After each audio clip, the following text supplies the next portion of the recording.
अभी की एक खबर है कि आ रही है कि 3 बहनों ने छत पर से कूद के, अपने टेरेस से कूद के आत्महत्या कर लिया और पापा मम्मी के लिए 3 पन्नों का सुसाइड नोट भी छोड़ा है कि देख लीजिए कि आप जिस गेम को खेलने से हमें मना कर रहे हैं, हम उस गेम से कितना प्यार करते हैं कि आपने मना किया तो हमने अपनी जान दे दी। वो तीनों बहनें, किसी कोरियन गेम की बात चल रही है। यकीन मानिए, जब आपका बच्चा आपसे कुछ भी बोलने ना आए, बहुत घर में शांति रहे, आपका बच्चा 2-2 3-3 घंटे फ़ोन पे चुपचाप अकेले बैठा रह रहा है, तो उस दिन को ये सोचकर मत छोड़िए कि बच्चा शांति से है, मेरे बच्चे बहुत शांत हैं, वो कोई अनबन नहीं करते, वो चुपचाप अपना काम करते हैं। इन सब बातों के आवरण से ढकिएगा मत। उस दिन आप चिंता जताइएगा कि आपका बच्चा आपसे कोई बात बोलने नहीं आ रहा है। मैक्सिमम पेरेंट्स की ये मन की बात होती है कि बच्चा आए तो अच्छी बात बोले और सामने वाले से सीखे तो अच्छी बात ही सीखे। अगर बच्चा इसके सिवाय किसी और चीज़ के लिए आता है तो मतलब वो बच्चा ठीक नहीं है। ये सब दिमाग से कंसेप्ट निकाल दीजिए। जैसे हमारे जीवन में कई भाव होते हैं, हमारे बच्चों के जीवन में भी बहुत सारे भाव हैं। हम भूल जाते हैं कि हम अपने जीवन में किन किन दौर से होके गुजरे हैं।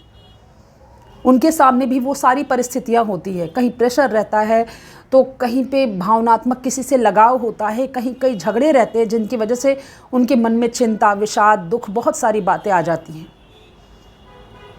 जब भी समय हो, भले आपके बच्चे आपसे लड़ने के लिए ही आए, तो उस दिन खुद को बहुत धन्यवाद दीजिएगा कि मेरा बच्चा मुझसे कोई शिकायत करने आ रहा है, और उस दिन खुद को नम्र करके उस शिकायत के साथ बच्चे के साथ हो लीजिएगा, उस बहाव में बह लीजिएगा।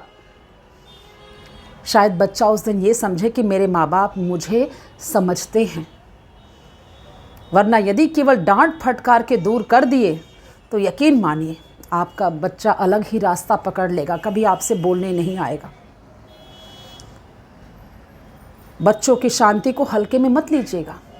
बच्चे हैं, यदि ओवर एक्सेस शांति के साथ रहते हैं, अगर साइलेंस को बहुत पसंद करने लगे हैं, तो ये याद रखिएगा कि मामला कुछ ना कुछ गड़बड़ है। आज उन 3 बच्चियों ने जो टेरेस से कूदकर आत्महत्या कर ली, ये कोई मामूली बात नहीं है।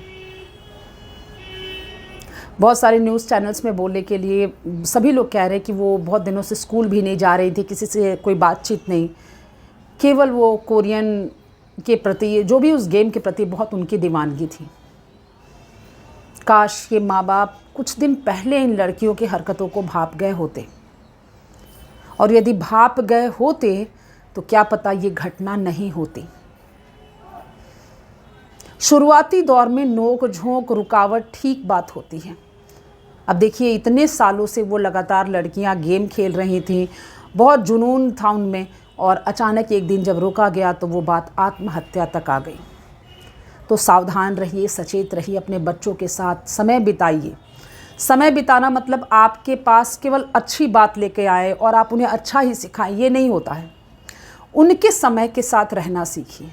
उनके जीवन का कौन सा दौर चल रहा है, मित्र बन के रहने का आरंभ करिए, वरना बहुत देर हो जाएगी।